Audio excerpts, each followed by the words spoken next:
시청자 여러분 안녕하십니까? VOA 뉴스투데이 시작합니다. 북한이 노동당 중앙군사위원회 확대 회의를 통해 핵전쟁 억제력을 강화하겠다고 나선 것은 북한의 핵개발 의지를 재확인한 것이라고 미국의 전문가들이 밝혔습니다. 또 중국의 왕이 외교부장의 대북 제재 완화 발언에 대해서는 북한 비핵화 진전 없이 제재 완화는 불가능할 것이라고 말했습니다. 첫 소식 김영교 기자가 취재했습니다. 조셉 드트라니 전 육자회담 미국 차석 대표는 25일 VOA와의 전화통화에서 북한의 핵전쟁 억제력 강화 입장 표명은 북한이 핵무기를 포기할 의사가 없음을 재확인한 것이라고 분석했습니다. I think his message was very clear that North Korea is not working away from its nuclear program and in fact is intent on enhancing their nuclear weapons capability. Definitely it is a message to the United States. 에반스 리비어 전 국무부 동아태 담당 수석 부차관보는 북한의 노동당 중앙군사위 확대회의는 지난 연말 중앙위원회 전원회의의 연장선으로 봤습니다. 당시 전원회의에서 김 위원장은 새로운 전략무기를 거론했었다면서 북한이 핵무기 개발에 전념하고 있다는 겁니다. I think this is in keeping with Kim Jong-un's speech back on December 31st in which he talked about a new strategic weapon. The North Koreans are committed to retaining and enhancing and improving their nuclear weapons capability. 로버트 아인혼 전 국무부 비확산 군축 담당 특보 역시 같은 분석을 하면서 경제난을 겪고 있는 북한 내부에 보내는 메시지 성격도 커 보인다고 말했습니다. What we know publicly don't go beyond what he said before. I think it is in large part a message to the North Korean people. He's saying that North Korea, despite the problems they're now facing, the country remains alert and strong and is prepared to defend its interests. 아이논 전 특보는 그러면서 북한이 비핵화의 의지가 없는 한 미국이 대북 제재를 완화하지 않을 것이라고 말했습니다. I don't think the Trump administration will be interested in pursuing sanctions relief at a meaningful level. I think it's possible that the U.S. will be prepared to facilitate humanitarian assistance to the North in the context of the current COVID-19 pandemic. 이런 가운데 앞서 왕이 중국 외교부장은 지난 24일 중국 전국인민대표대회 기자회견에서 대북 제재 완화를 다시 거론했습니다. 중국과 러시아는 안보리에서 대북 제재 중 가역 조항을 논의하자고 제안했었다면서 북한이 긴장 완화와 비핵화에 적극적인 조치를 해왔지만 미국의 실질적인 호응을 얻지 못했다고 주장했습니다. 국무부는 왕이 외교부장의 이 같은 발언에 아직 공식 입장을 내놓지 않았습니다. 전문가들은 대북 제재 조치는 북한의 핵 미사일 개발 실험에 따른 것으로 북한이 여전히 핵 프로그램을 추구하는 상황에서 중국 스스로도 합의한 대북 제재를 완화하자는 건 타당하지 않다고 지적했습니다. VOA 뉴스 김연경입니다. 북중 국경 봉쇄 여파 등으로 역대 최저 수준을 기록했던 북중 교역 규모가 지난달에 반등세를 보이기는 했지만 여전히 지난해에 비해 10분의 1 수준인 것으로 나타났습니다. 또 지난달 깜짝 반등세에도 북한의 경제 지표는 여전히 암울해 북한 내 민심이 악화되고 있다는 지적이 나오고 있습니다. 김영권 기자가 취재했습니다. 중국의 관세 정격인 해관 총수는 새 통계 자료에서 지난달 북한과 중국의 교역액이 2,400만 달러 규모였다고 밝혔습니다. 대중 수출이 지난 4월에 220만 6천 달러를 기록해 역대 최저였던 지난 3월에 61만 6천 달러에서 반등했고 수입은 2,179만 달러로 전달에 1,803만 달러에서 20.5%가 늘었습니다. 하지만 지난해 4월 북중 교역액 규모인 2억 4천만 달러와 비교하면 10분의 1 수준에 불과할 정도로 여전히 심각한 상황입니다.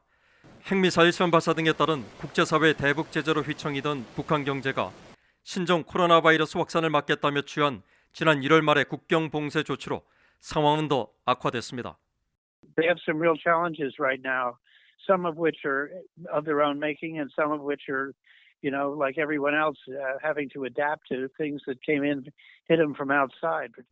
한국국정원은 최근 국회 보고에서 지난 1분기 북중 교역 규모가 전년 같은 기간 대비 55% 줄었고 3월은 무려 91% 급감해 북한 내부의 상거래 활동이 크게 위축됐다고 지적했었습니다. 서울대 김병현 교수는 앞서 BOA에 국제사회의 대북 제재로 북한의 무역 적자가 2017년 이후 지난해까지 연평균 22억 달러에 달한다며 외화를 포함한 북한 정부의 재정 여력이 심각히 소진되고 있는 것으로 보인다고 지적했습니다.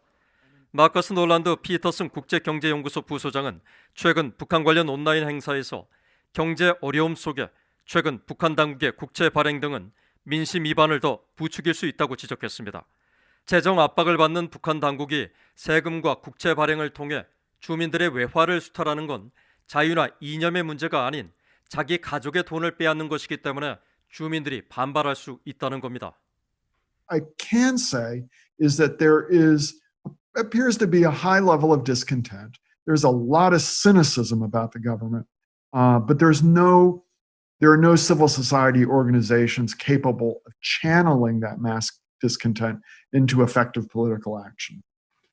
전문가들은 김정은 위원장이 개혁과 개방을 하는 것만이 경제를 살리는 유일한 길이라고 강조했지만 북한 당국은 오히려 지난 주말 군사회의를 열어 핵전쟁 억제력 강화 방안을 논의했다고 지적했습니다. BOA 뉴스 김영권입니다. 독일 재무부 산하 연방금융감독청이 북한의 자금 세탁과 테러 자금 조달에 대응하기 위해 북한과의 사업과 거래 보고를 의무화하는 일반 명령을 발표했습니다. 독일 연방금융감독청은 지난 14일 이 같은 일반 명령을 시행하면서 보험업체와 신용기관, 전자화폐기관 등의 북한 또는 북한에 기반을 둔 법인과 개인의 사업관계 유무와 과거 거래 여부를 포함시켰습니다. 이와 관련해 올리버 스트럭 독일 연방금융감독청 대변인은 BOA에 올해 새로 개정된 독일의 자금 세탁 방지법과 지난 2월 총회에서 결정된 국제자금 세탁 방지기구의 요구사항을 이행하기 위해 이번 일반 명령을 발표했다면서 보고 의무를 이행하지 않는 기관들은 제재를 받을 수 있어 주의해야 한다고 밝혔습니다. 아프리카 모잠비크 당국이 북한 노동자 문제와 관련해 97명의 북한 의사들이 모잠비크에 있으며 유엔 안보리 대북 결의에 따라 이들과의 계약을 갱신하지 않기로 했다고 밝혔습니다. 모잠비크는 유엔 안보리 제출해 25일 공개된 보고서를 통해 자국 내에서 불법으로 의료 활동을 벌인 북한 의사 정일선 씨에 대해서는 지난해 송환 명령을 결정했다며 이같이 밝혔습니다. 또 유엔 안보리 결의에 따라 북한과의 원양어업 사업을 종료하고 이에 종사하고 있던 북한 노동자들과의 계약을 끝냈다고 밝혔습니다. 모잠비크는 북한 의사들에 대해 인도주의 협력에 적용되는 만큼 제재 적용 유예 대상이라고 주장했었지만 지난해 대북제재위원회 전문가 패널은 이들 역시 외화를 벌어들이는 북한 노동자라고 통보했습니다. 올해 들어 유조선 20여 척이 북한 남포에 해상 유류 하역 시설을 드나든 것으로 집계됐습니다. BOA가 1일 단위 위성사진 서비스 플래닛 랩스를 이용해 지난 1월부터 이달 25일까지 육지에서 약 150m 떨어진 이 시설에 정박한 선박을 집계한 결과 모두 21척의 유조선이 확인됐습니다. 이들은 80에서 100m 길이의 대형 유조선들로 최대 3일 동안 해당 시설에 머물다 떠나는 형태를 보였습니다. 또 북한이 신종 코로나 바이러스 사태로 국경을 봉쇄한 지난 1월 말 이후로 특정하면 해당 시설에 머문 선박은 16척으로 코로나 사태와 큰 상관없이 유조선들은 정상적으로 운행한 것으로 파악됐습니다. 유엔 안보리는 2017년 채택한 결의 2397호를 통해 북한이 반입할 수 있는 휘발유 등 정제유를 연간 50만 배럴로 제한했지만 미국 정부와 유엔 안보리 등은 선박 간 환적 등 불법적인 유류 반입 등으로 상한선을 크게 넘긴 것으로 추정하고 있습니다. 이상으로 BOA 뉴스투데이를 마칩니다. 시청해주신 여러분 고맙습니다.